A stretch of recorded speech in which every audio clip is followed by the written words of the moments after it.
তখন মানে একটা সাইডে বাড়াইটা ছিল ভালো, বলে যে এখন যাই ওর বোনের কাছে, অনুরোধ করে নিয়ে আসি ওর বোনের। তখন বলে যে এই ছোট মানুষের পেটে বাচ্চা হয়েছে, বাচ্চা হইতে দিলে তুমি মারাও যেতে পারে কি, তো তুমি আমার বোনের অনুরোধ করে নিয়ে আসছে, পায়ে হাতে দুইটা যে আস তুই একটু ওরে দেখিস। তখন আমার বোনের চলে আসছে, আর থাকতে পারে নাই। আইসা সারা রাত আমার সাথে ই করছে, সকালবেলা আমার ওই ছেলে বাচ্চা হয়েছে। হয়েছে পরে আমার হাজবেন্ড মিষ্টি মিষ্টি না খাওয়াইছে করেছে সবাই। খাওয়ানোর পরে আমার হাজবেন্ডের মানে বাবা মা কোথায় আছে কি আছে আমরা কিছুই জানি না। আসল বাবা মা নাই বলছে ওনারা, কোনো ভাই বোনও নাই মনে হয়, এরকম কেউই নাই মনে হয়, এরকম জানি। তারপরে খাওয়াইছে আস্তে আস্তে একটু বাবুটা 5 মাসের হয়েছে।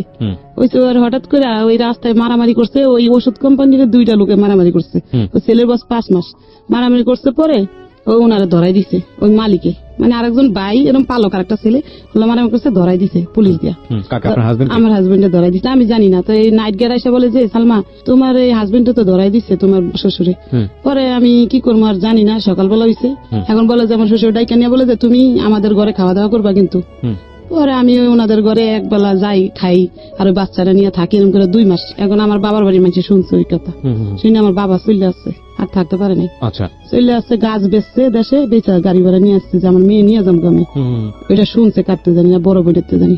পরে আসতে পরে এরা যাইতে দিব না, যে না ওর স্বামী নাই, ওর দেওয়া যাবে না, মানে এত ফাঁসান দেয় নেই। তখন আর আমার বাবা ফিরত চলে গেছে। তো পরে আমার ওই আমার শ্বশুরে একটা লোক দিয়ে জেলখানায় পাঠাইছে যে তোমার হাজবেন্ডের দিকে আসো। তখন আমি গেছি, আর আমার হাজবেন্ড মানে আমি কই চলে যাম গা, আর এর ভাত খাম না, অনেক মাইর ধরে করতো। পরে আমি চলে যাম গা, না না বোন তুই যাইস না, আমি সারা পাইলে তারপরে তোর নিয়ে তোর বাবার বাড়িতে যাম। এটা আপনার বলছে আমার হাজবেন্ড বলে জেলখানার ওই খাঁচা দুইটা। হ্যাঁ, পরে আমি কই থাক, লোকটা হাজার বাবা মানাই এতিম, এই খারাপ হইলো তো এমনি খাওয়ার খাদ্য দিত আমারে, মানে বাজার কোনটা বাদ রাখতো না। আমি একটা জিনিস বুঝতে পারছি যে ওই বাড়িতে মূলত ওই ছেলেটার সঙ্গে আপনাকে বিয়ে দিয়েছিল যাতে বাড়ির কাজকর্ম আপনাকে দিয়ে করানো যায়, ওই পালক ছেলেকে। কিন্তু ওই লোকটা আমার হাজবেন্ড কেমন মানে নিশা খাইতো, রাইত হইলে দিন হইলে ভালো থাকতো। রাইতে মদও খাইতো, আর গাঁজা সিগারেটে বইরা ওগুলা ঘরে বসে বসে খাইতো। এমনি এমনি করতে করতে ওই ছেলেটা একটু হাঁটিন হয়েছে। পরে এর কয়েক বছর আবার বাচ্চা বেড়ে গেছে, তারা কোনো ব্যবস্থা নিতে বলে নাই দেখে আমিও বুঝি নাই, আর আমার বাবা আমার ফ্যামিলিও ব্যবস্থা নিতে বলে নাই। আবার বাচ্চা পেট হয়ে গেছে, ওই এই যে মেয়েটা পেট হয়েছে। হ্যাঁ, মেয়েটা পেট হয়েছে। আরে প্রতিদিন পর্যন্ত রাত্রে হইলে নিশা খাইয়া না অনেক অত্যাচার করতো।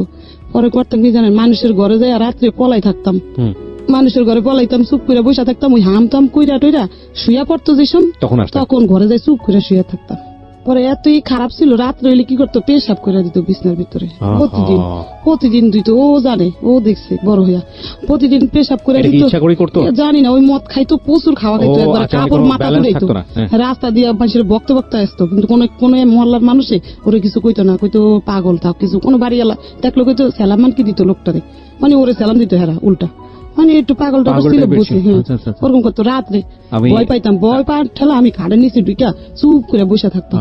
তখন তাদাম বাড়ি বিশ্রে বুঝতে আসতো, পাইতো না, তখন চুপ করে শুয়ে থাকতো। শুয়ে থেকে ওই পেশাব করতো। সকাল হইলে জানি ওই পেশাব গুলা ধোয়া লাগতো, আমার খাতা করতো, শাশুড়ি কইতাম। আবার দেন সকালে রাইতে জ্বালানি খায়, তারপর সকালে তাও কাজ করা লাগতো, সংসারের কাজ করে আবার আমারটা করতাম। এমনি এমনি ওই বাচ্চারা পেট হয়েছে, তো ওই বাচ্চারা পেট হয়েছে, ওই মায়ের খেতে খেতে পেট হয়েছে। 7 মাসের সময় বাবার বাড়িতে চলে গেছি।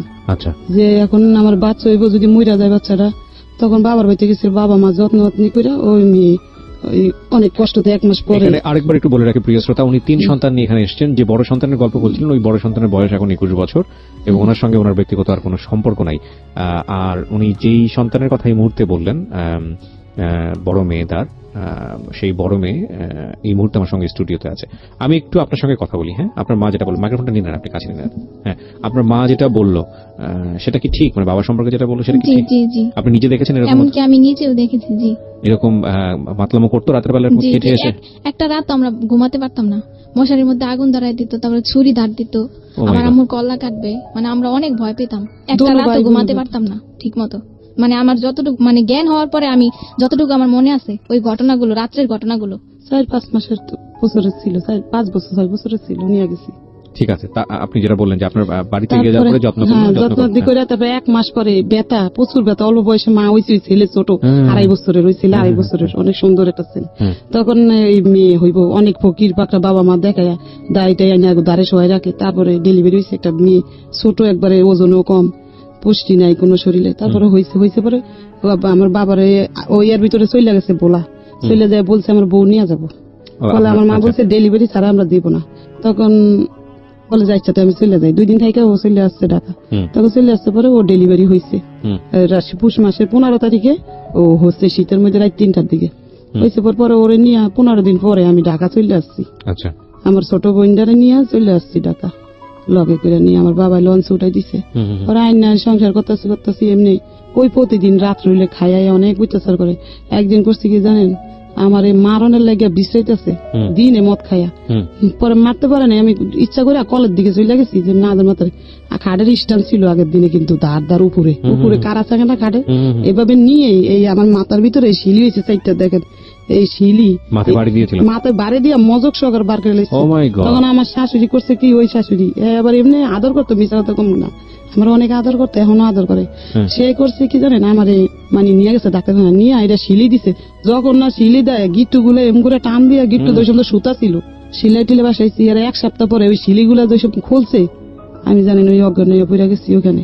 তারপর বাসাইছি, আবার সংসার করতেছি এরকম করে সংসার করতে। একদিন করছি কি জানেন, আমার বাথরুমের ভিতরে পলাই রয়েছি, বাথরুম ভাঙ্গা, টয়লেট ভরা ছিল নিচে, 3-4 বেডতে থাকি না, আমার ওই শাশুড়ির সামনে শ্বশুরের সামনে আমার করছে কি জানেন, বাড়াইতে থাকে 22টা, ওই বাড়াইতেটা সাক্ষী এমন, ওই বাড়াইতে দোলাই পরে আছে, ওই বাড়াইতে সামনে আমার করছে কি জানেন, বাথরুমে পলাইছি না, বাথরুমের দরজাটা ধাক্কা দিয়া ঢুকে আমার এই মুখটা আছে না ওই বাথরুমের গুয়ের ভিতরে ডুমায় ধরছে, আমার এই শরীরটা পুরো গু দিয়া বের হয়েছে।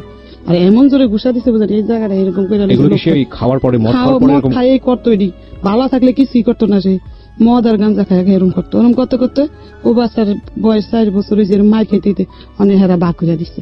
ও শ্বশুর মানুষ আর সহ্য করতে পারে না এই ছেলের। ও মানে আপনার যারা পালক হ্যাঁ, পিতা তারা যারা ছিল সহ্য তারা- করতে পারে না দিকে তারা করছে কি, মা সামনে সব ঘরেতে নামে বাইরে ফালাই দিছে ফিক্কা মেরা, যে আমাদের বাচ্চা যাও গা বাবা, তোমাদেরকে রাখতে পারবো না।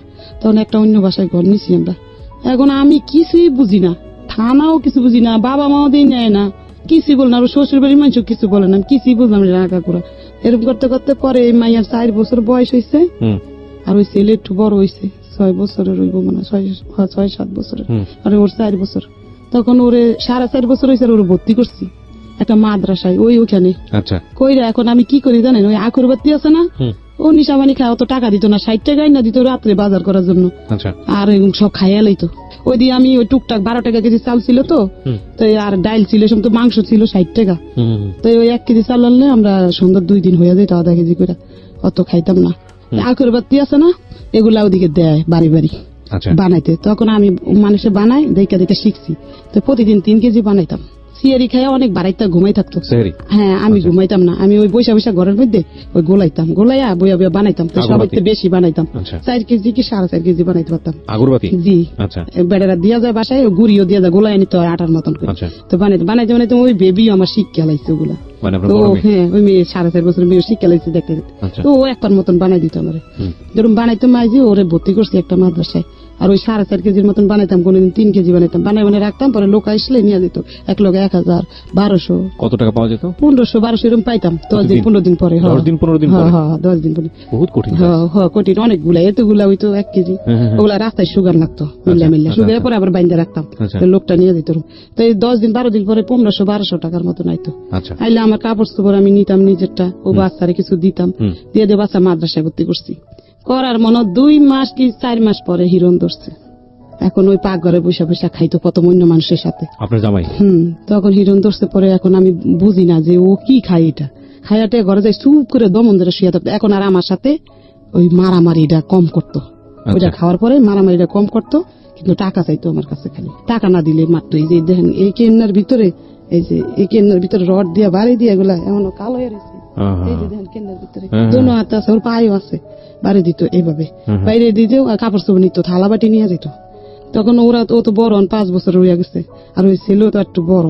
তখন কি করবো, ওই কাজ লইছি একটা, সবাই দিয়ে কিস্তিতে টাকা উড়াইয়া চলে সুন্দর। ওই আগরবাতি দিয়ে চলবো না, মিশিংটা আনতালে জালি ব্যাগ সিলাই, নেট গুলা ওই ফলের দোকানে দেয়।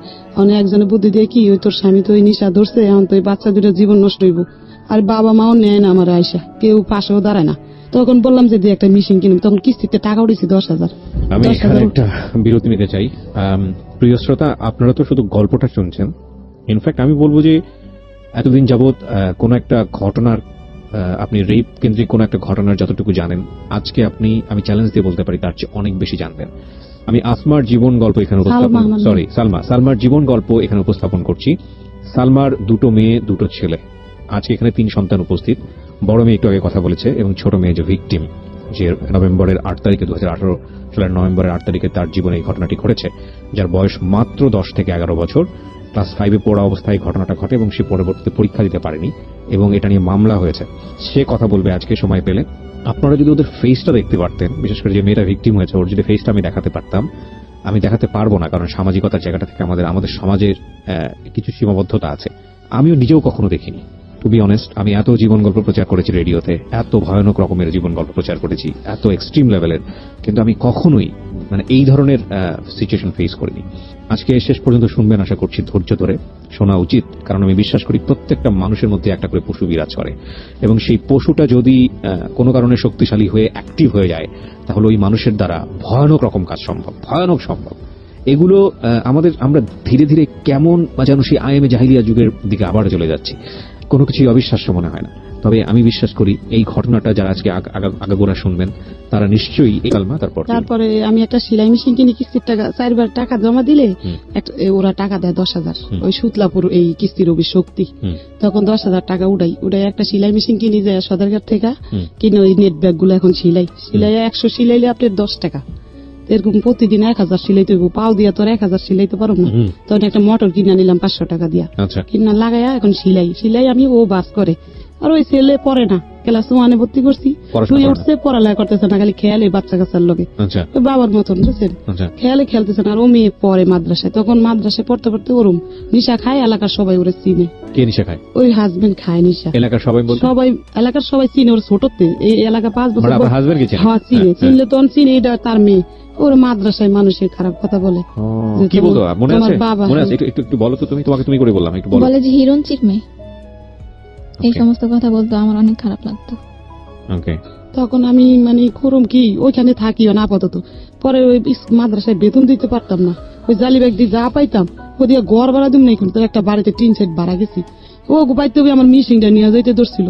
ওরা এলাকার লোক আছে, ভালো নেতা, ওর রাস্তার মধ্যে কাইন্দা পড়ছি আমি, কাকা মিশিংটা নিয়ে যাবো, আমার টিভিটাও নিয়ে গেছে ঘরের থেকে, আবার ওর চাপারে ছোট গুলো নিচ্ছে, আমার আছে গেলে মিশিং আর একটা খাট আছে, আর কিছু নেই করে, আর ওই আন্টি পাতিল করে আছে আমাদের, আর কিছু নেই। ও মিশিং এর মাথা নিয়ে যাবো, আমি এমন গ্যারান পাইতেছি। আর আমি ওই জালি ব্যাগ সিলাই মানুষের বাসায় দিয়ে আসি, আবার নিয়ে আসি। আর ও দেখছে কিভাবে খায়, ওর জিজ্ঞাসা করে। দেখছেন? তুমি কি দেখেছো তোমার বাবা তোমার সামনে নেশা করতো? কি করতো বলো তো একটু। উনি কি বেঁচে আছেন? আপনার বেঁচে আছেন? না, এখন নাই, মারা গেছেন। আল্লাহ তাকে ক্ষমা করুক। আমি মৃত ব্যক্তি সম্পর্কে কখনোই এরকম কিছু বলাটা প্রয়োজন না এবং উচিত না। আমি তবুও বলি, একটা মানুষ যে কর্মটা রেখে যায় দুনিয়াতে, সেটাই মনে করে। তবে আমি তার জন্য দোয়া করি অন্তর থেকে যে আপনাকে আল্লাহ নিশ্চয়ই ক্ষমা করুক, আমি এটুকু বলতে চাই। তবে আজকে আমি গল্পের প্রেক্ষাপটে আমি ঘটনাগুলো তুলে নিয়ে আসছি, ওনাকে আমি অ্যাকিউজ করছি না, কারণ আমি বিশ্বাস করি, মনে প্রাণে বিশ্বাস করি যে ওই মানুষটাকে যদি আজকে আমি আমার এই অনুষ্ঠানে আনতে পারতাম, তিনি তার সমস্ত খারাপ কাজের পেছনে হয়তো কোনো যুক্তি দাঁড় করাতেন। তো সেটা তো সম্ভব নয়, কিন্তু যে কোনো কাজে আমরা করি না কারণ পরিবারের সদস্যদের উপর সেটা একটা ভয়াবহ ইম্প্যাক্ট পড়ে, যেটা পড়েছে, এবং যে কারণেই কিন্তু আজকে ওরা স্টুডিওতে। হ্যাঁ, কি হতো একটু বলো তো। ঘরের মধ্যে মোম জ্বালাতো, মোম জ্বালিয়ে পয়সা দিয়ে মুখ দিয়ে কি যেন একটা। তুমি তোমার বাবাকে বলতে না যে বাবা এটা করো না? আমি আমার বাবাকে অনেক ভয় পেতাম, কারণ আমার বাবা সবসময়, আমি দেখেছি যে আমার বাবা শুধু মারামারি করে, আমার আম্মুর উপর অনেক অত্যাচার করে। আচ্ছা, এই যে আমি আমার আম্মুকে মারলে আমি আমার বাবার পা ধরতাম যে মেরো না, আমার মাকে মেরো না। উনি ছুরি দাঁড় দিত ঘরের মধ্যে, মশারির মধ্যে আগুন ম্যাসের আগুন ধরিয়ে দিবে, এই পর্যায়ে বাড়াইতে গোটাই আনতাম, বাড়াইতে পরে থামাইতো, ছুরি ধার দিত, অনেক বড় বড় ছুরি ধার দিত উনি। খুর নিত, জবা করবো রাত বেলা মানুষের ঘরে হাত তুলতো না, আমার গায়ে হাত তুলতো, শুধু আমার মার গায়ে হাত তুলতো। তোমার সাথে কেমন ব্যবহার করতো বাবা হিসেবে? দিনের বেলা ভালো থাকতো, কিন্তু রাত্রে তো ভয়তে তো এক কোনায় থাকতো, 2 বাচ্চা মশারির কোনায় বসে থাকতো দুজনে, বড় ভাই আরো। তখন তো এই যে আপনার না, এই সংসার তো আমার অনেক পর হয়েছে। ঠিক আছে, বলেন। তখন এরকম করতে করতে পরে হঠাৎ করে এখন মিশিং দিয়ে ওই লোকটার বললাম, তখন ওই লোকটার বাড়ি লেগে বলছে যে ওর হাজবেন্ড রে এখান থেকে বার করে দিতেছি, আর এখানে আসবো না, জায়গা দেব না। তখন ও গেছে কাজে, আমি চুপে বাড়ির সাথে শেয়ার করে রুমটা ছেড়ে দিছি, দিয়ে আমার 2 বাচ্চা নিয়ে একটু দূরে চলে গেছি আমি, তাই ওখানে বাসা নিচ্ছি, নিয়ে ওখানে থাকি। ও কিভাবে জানি গেরান পাই, ওখানে চলে গেছে, যায় আমি দরজা খুলি নেই, জানলা দিয়ে বলে যে আমার প্লেট দে, আমার বালিশ দে। তখন আমি জানলা দিয়ে প্লেট দিছি, বালিশ দিয়ে দিছি, আমার হাত ধরে এইভাবে মোচড় দিছে ও। হওয়ার মতন না, মানে জাল না দিয়ে পারে না, আমার মারবো এখন আইসি কে ওর সংসার। আচ্ছা আচ্ছা আচ্ছা তখন আমি দিয়ে দিছি, সে ওরা বড় মাদ্রাসায় যায় আসে, এখন ওরে কোথায় রাখবো আমি, এখন কই যাব না যাব, ওরা কি দেয় জানেন, বাড়িওয়ালার ভাড়া দিতে পারি না দেখে মিশিংটা বিক্রি করে লাইছে। এখন ও দিয়ে মিশিংটা দিয়ে কাজ করে খাইতাম। গেছিলাম মোহাম্মদপুর, বড় ভাই থাকে, বড় ভাইয়ের কাছে গেছি টাকার লাগিয়া। বড় ভাই বলে যে তুই আর কয়দিন পরে আইলে আমি কিছু দিতাম, তো তোর বাবির লেগে দেশে টাকা পাঠাই দিছি, এখন তো আমি দিতে পারম না বোন। তো চলে আইসি। মেজো বোনে এই সময় একটা ব্যাংকে চাকরি করতো, মেজো বোনের কাছে কইলাম, ও কয় কি আমার ব্যাংকে টাকা তুইছি উঠান যাবো না, মানে দিব না। আর ওই বড় বোন ওই থাকে হইলো শ্বশুর বাড়িতে বরিশাল, এখন আর ঢাকা থাকে না, যে ওর কাছে যে চামো কিছু। তারপর ও হঠাৎ করে ঢাকা আসছে, আসছে পর ও বলে যে আমাদের বাসায় এসে খাইছে। তো কয়দিন খামো, ওদের বাসা দুইটা বাচ্চা লেবো, ওরা তো বাচ্চা কাচ্চা আছে, স্বামী আছে, ওরও 3-4টা বাচ্চা হয়ে গেছে। তখন এই মেয়েরে বললাম কি তুই ওই তোর দাদি গো বাড়তে একটু থাক, আমি দেই আমার বোন ছোট বোনের লগে যে থেকে কাজ কাম কিছু করতে পারিনি, কই আমি মিশিংটা বিক্রি করে বাড়িওয়ালা ভাড়া দিয়ে দিছি। আচ্ছা দিয়া এখন 4 দিন ধরে আমাদের ঘরে একটা টাকাও নাই, আমি কিছু করতেও পারতেছি না। ওই কাজের লেগে যাত্রা বাড়ি যায় যে ঘুরি গার্মিসে গুরমিসে, কিন্তু নিতে চাই। আমার এমন কথা করতে বুঝেন, একটা স্যান্ডেলও নাই আমার পায়ে, এই খালি পাই যাত্রা বাড়ি গেছি, আবার আইসি শুনেন আইসা 3টা বাড়াইতার কাছে বলছি, বাড়াইতারা অনেক বড় লোক, আর একটা কেমন ওই যে শ্বশুরের মাইয়া এরও বড় লোক বুঝেন বাড়িওয়ালা, কইছি কি আমার একটা জুতা থাকলে দেও, আমি খালি পায়ে হাঁটাই না, ঠোসকা করে আছে পায়ের মধ্যে, হাঁটার গার্মিসে টোকাই কাজ, তো বাচ্চা দুটা রেখা। তখন ওনারা জুতা দেয়নি, তখন আইসা ওই যে শাশুড়ি বিয়া করছে তার কাছে চাইছি, তার আবার কষ্ট বুঝেন, তার স্বামীও তার খরচ পাতি জানা, সে একটা বাড়িতে ভাড়া থাকে, তার বাড়ি ঘর ভাঙ্গা, 3-4 বাড়ি ভাঙ্গা লাগছে। তখন সে কি করবো, তার মেয়ে কলেজে পড়ে, তার মেয়ের একটা পুরান জুতা কয় এটা নিয়ে আসিলে লগা, তখন ওই জুতাটা নিয়ে একটু মুছি দিয়ে সিলাই, ওটা পিন্দা যাত্রা একটা মিক্সে সিলানের ওই জায়গায় কাজ নিছি। ও টাকা দিব মাস শেষ হইলে, ডেলির টাকা দিব না। আচ্ছা 4 দিন ধরে ও বাচ্চা দুইটা না খাইয়া যেন কান্না করতেছে, ওরা নাকে একটা চুঙ্গি ছিল, ওইটা জুতা বিক্রি করে। ওনার আবার আমার আবিয়াতি কালেতে চিনে, ওই এলাকায় থাকে।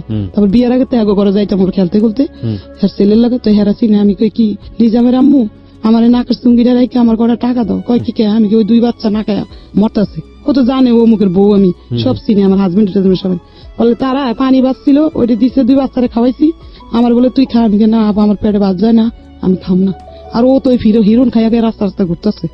পরে করছি কি নাকের চুঙ্গিটা তাদের কাছে বেচছি 200 টাকা, বেচে ওই চাউল পাত বাজার পাত আইনা কয়দিন খাইছি, খাইয়া এখন ওই যে আগে তো উঠে না কাপড় টাপড় ছিল আমার ঘরে, কাপড় পরতাম, তো এই 3-4টা কাপড় ছিল, আর একটা রেডিও ছিল ঘরে, ওটা দেয়নি, ওই হিরোন ছিল আমি, ওই রেডিওটা বিক্রি করছি একজন তারে, বেচে আবার কয়দিন চলছি। আচ্ছা এরকম কথা তুমি মাসটার বেতন পাবো, মানে এই মাসটা এমনি চলতেছি। আর আবার 4টা কাপড় ছিল, কাপড় 4টাও বেচছি, বেচে এমনি এমনি করছি, ওইটা দিয়ে কি বেতন পাবো, মাস শেষ কি এমনি চলুম চলতে, ঘরের জিনিসপত্র সব ওই বাড়িওয়ালারে দিয়ে দিছি। যেমন আমি ঘর ভাড়া বাজাইলে তো আমি দিতে পারবো না, দিয়ে আমার ছোট বোনের কাছে গেছি গা, আর ও মাইয়া ওই দাদির কাছে দিছি মাদ্রাসা হেদের বাড়ির কাছে। আর ছোট বোনের কাছে যেমন 2 মাস জায়গা থাকে, ওই মাইয়া ওদের কাছে থাকে, ওরা যা খায় থাকে, আর ওই ছেলেও ওদের কাছে, দোনোটা ওই শাশুড়িরা নিচে দায়িত্ব যে কয়দিন থাকুক তুমি নিজের পায়ে দাঁড়ায় পরে নিয়ে যাও। তো এইভাবে থাকতে থাকতে পরে বড় বোনে বলে যে এরকম করে চলবি কয়দিন, তো আমার কাছে এসে থাক। তখন ওর সামনে একটা রুম নিয়ে দিছে, দিয়া বলে যে তুই এখানে থাকি একটা কাজ কাম করে ওরা আমি দেখুম, তুই চলিস। এইভাবে করতে করতে পরে ওই মেয়েটার আর ভর্তি করতে পারিনি ওইখানে যায়। এখন ওই মাদ্রাসাতে মানুষের খারাপ কথা বলে, আবার হুজুরা বলে যে তুমি বেতন নিয়ে আসো না, বলে দেখে ও পড়ার থেকে নিয়ে গেছি, নিয়ে ওই বোনের কাছে থাকি। তখন ওইখানে বোনে ভর্তি করে দিছি, স্কুল ড্রেস বানাই দিছে বড় বোন।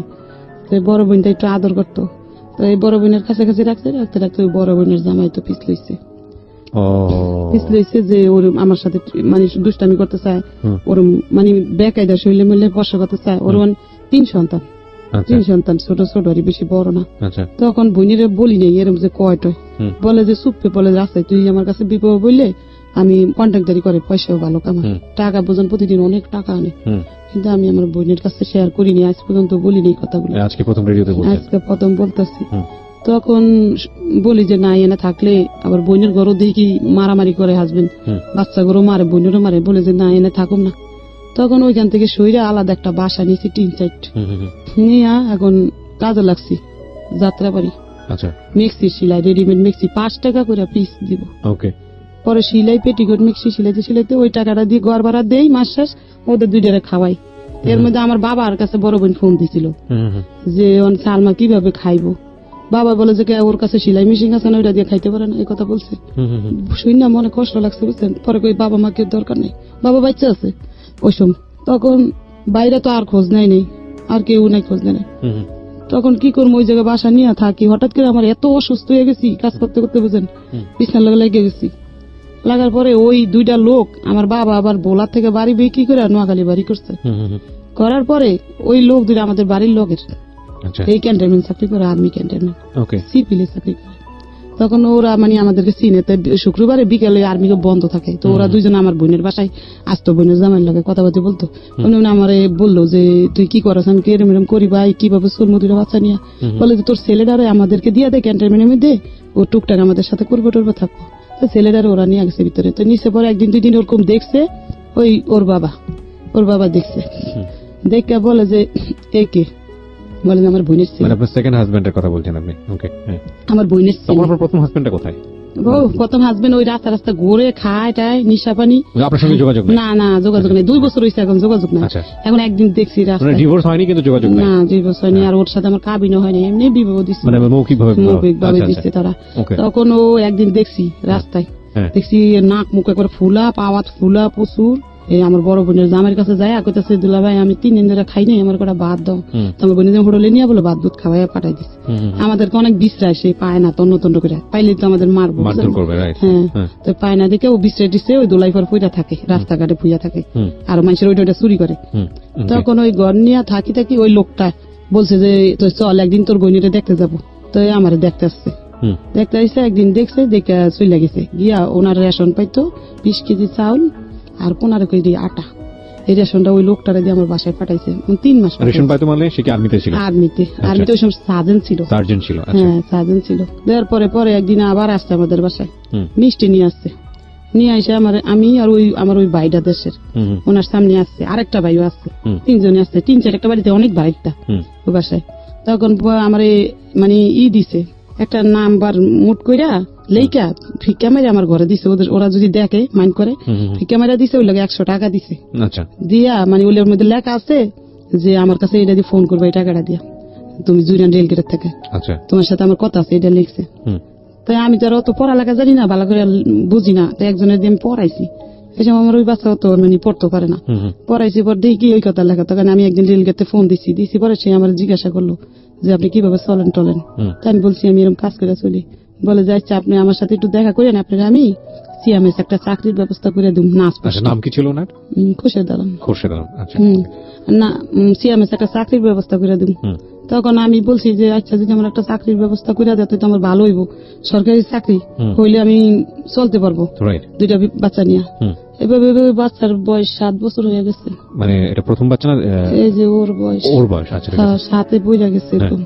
তখন এই মেয়ে পরে ক্লাস 1-এ মনে পড়ে এরকম হইব, 1-2-তে পড়ে। তখন ছেলে আমার লগে আছে, ছেলে আমার লগে আছে, ঘুরে গাড়ে কোনো কাজ করে না।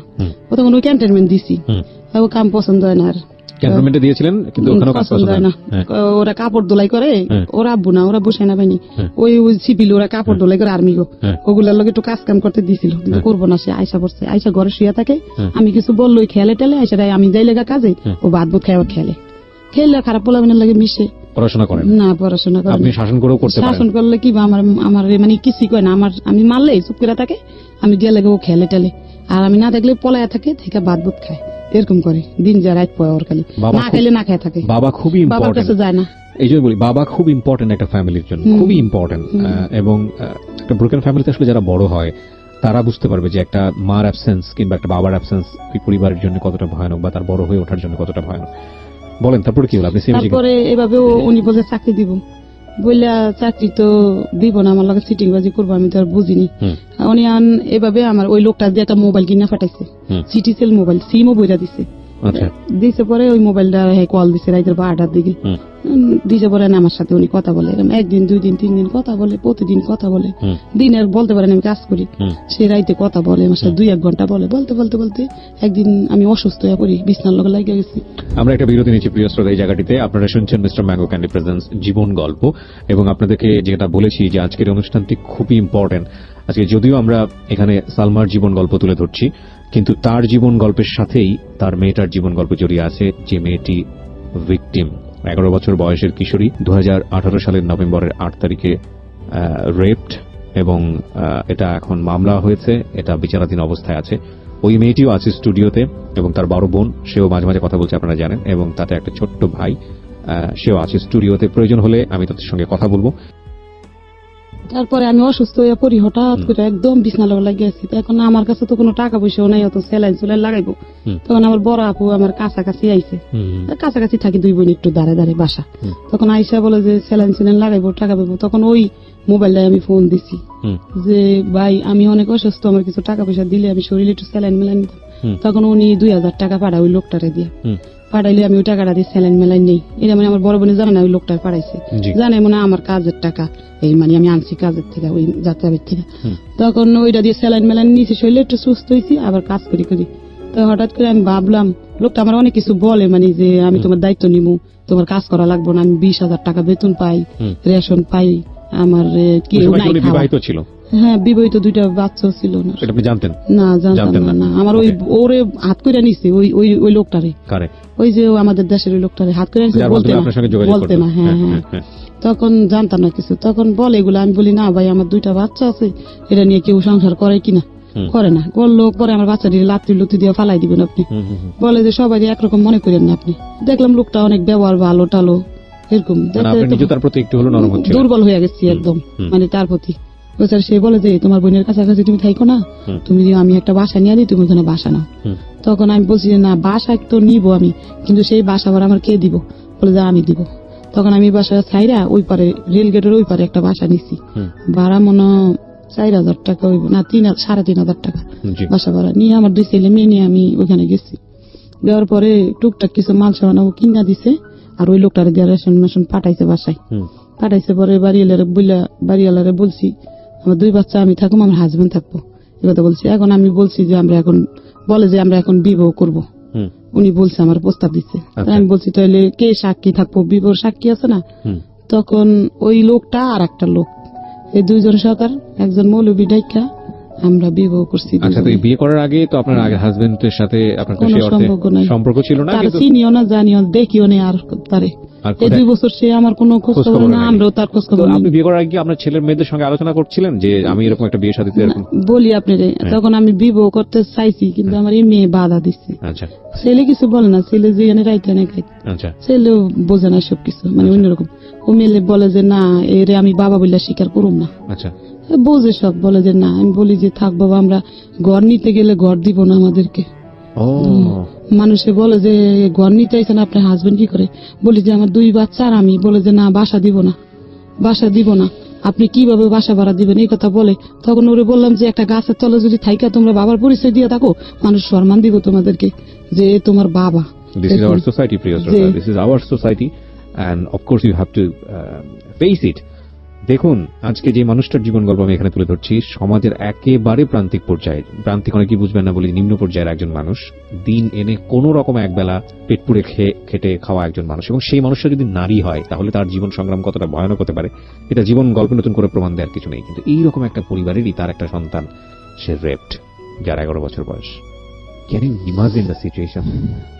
ওকে, আমরা সামনের দিকে আগাই। হ্যাঁ, বলেন। তারপরে বিবাহ করার পরে উনি সেদিন আমাদের বাসায় ছিল, কিন্তু আমার ছেলে ছিল না। ছেলে পরে ক্যান্টনমেন্টের ভিতরে ওদের সাথে থাকে। আমারই মেয়ে ছিল বাসায়। তখন এই মেয়ে কান্দে দেখে সে চকলেট মকলেট এনে ওরে দিছে। তখন আমাদের বাসায় রাত্রে ছিল, থাকার পরে সকালে সে অফিসে গেছে। অফিসে যে অফিস করে আমার কাছে, মানে প্রতিদিন থাকে না, ইউনিটে থাকে। কিন্তু হঠাৎ করে থাকে, ইউনিটের কেউ জানলে মাইন্ড করতে পারে, এর লাগে ইউনিটে ঘুমায়, মাঝে মাঝে এসে আমার কাছে থাকে এরকম করে 2-3 মাস হয়ে গেছে। তখনও জানেন না আপনি যে ওনার আগের একটা না, যায় না, দেশে যায় না। আচ্ছা, 2004 সালে বিয়ে হয়েছে। তারপরে থাকতে 2006 সালে ও প্যাড হয়েছে। মানে এই মেয়েটা যে মেয়েটা বলতে আজকে ভিকটিম। আচ্ছা, ও ভালোই, লোকটা ভালো, আমার সাথে ব্যবহারও ভালো করতো সব সময়, আমার কোনোদিন মারতো না, খারাপ একটা বকও দিত না, রেশন সবই দিত আমার, তেল। আর আমি ওই কাজটা ছাড়িনি, কাজটা করি, মানে একবার কাজ বন্ধ করে দিনি, যে তার নির্ভয় করে থাকবো সেটা না, যে আমারটা দিয়ে আমার বাচ্চার খরচ চালাইতে পারবো, তারটা দিয়ে আমি ঘর ভাড়া দিব, এরকম। তখন এইভাবে ভেবে ওই বাচ্চা আমার ডেলিভারি হয়েছে। বাচ্চার যেসব 2.5 বছর বয়স, তখন ওনার পোস্টিং হয়ে গেছে। পোস্টিং? হ্যাঁ, হয়েছে হইলো আপনার যমুনা ব্রিজের গোড়ায়। তখন উনি যমুনার গোড়ায় চলে গেছে, আমাদেরকে ওইখানে রাইকা। আচ্ছা, চলে যাওয়ার পরে ওইখান থেকে আসে, প্রতি বৃহস্পতিবারে নাইট পাস নেয়, আচ্ছা। বৃহস্পতিবার রাত্রে আসে, শুক্রবারে সারাদিন থেকে, শনিবারে সারাদিন থেকে বিকালে চলে যায়। ওকে, এভাবে সংসার করতে করতে ওই মেয়ের 2.5 বছর হয়ে গেছে। এই যে এই মেয়েটা হ্যাঁ, এই মেয়েটার 2.5 বছর বয়স হয়েছে এখন। কাজ চাইটা দিচ্ছে আমার হাজবেন্ড, মানে সন্দেহ করে হুম। যে কাজ করতে যাইতে পারবা না, মানে সারাদিনে ফোন দেয় ওই যমুনার ঘর থেকে।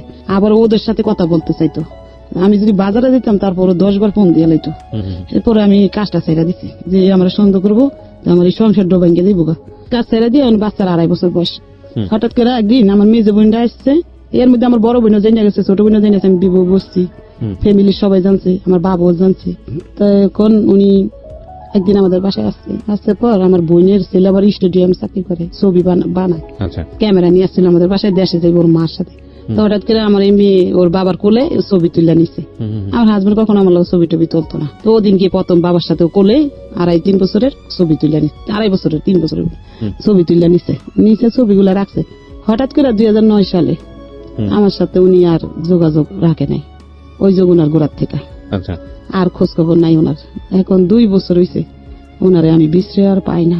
মানে ওনার খোরশেদ দেশের- আলমকে? হ্যাঁ, ওনার দেশের বাড়ির ঠিকানা কইছে, কিন্তু আমি বিশ্রে মানে পাইতাছি না, ওনার যাইনি। আপনাকে যে বিয়ে করেছিল সেখানে কি কোনো কাবিন কাবিন হয় নাই, কাবিন হয় নাই, কাবিন হয় না গতি ক্যান্টনমেন্ট গেছি খোঁজ নিতে বললাম। হ্যাঁ। আর ওই নুরুরে বলছি, ও বলে যে কুষ্টি কইছে ওই জায়গা আমার সাথে যোগাযোগ নাই, এই কথা ওই লোকটা বলে। আচ্ছা, আর গেটে জিজ্ঞাসা করছি যে কেন বিশ্রাম, আমার হাজবেন্ড আবার আমার না করছিল যে কেউ কাছে বললো না আমি তোমার বিয়ে করছিলাম, আমার চাকরি চলে যাবো। কিন্তু আমি বুঝতাম না কেন চাকরি দেবো, ওই যে ওর বউ আছে আবার দ্বিতীয় বিয়ে করলে চাকরি দেবো, এটা আমার বোঝাইতে চাইছি, কিন্তু আমি বুঝতে পারি নাই। আচ্ছা, এখন 2 বছর ধরে আর কোনো খোঁজ নাই। এখন কি করবো, আবার বাদ দইয়া কাজে লাগছি ওই যাত্রা বাড়ি, ওই মিক্সির কারখানায় আচ্ছা, কাজ করি।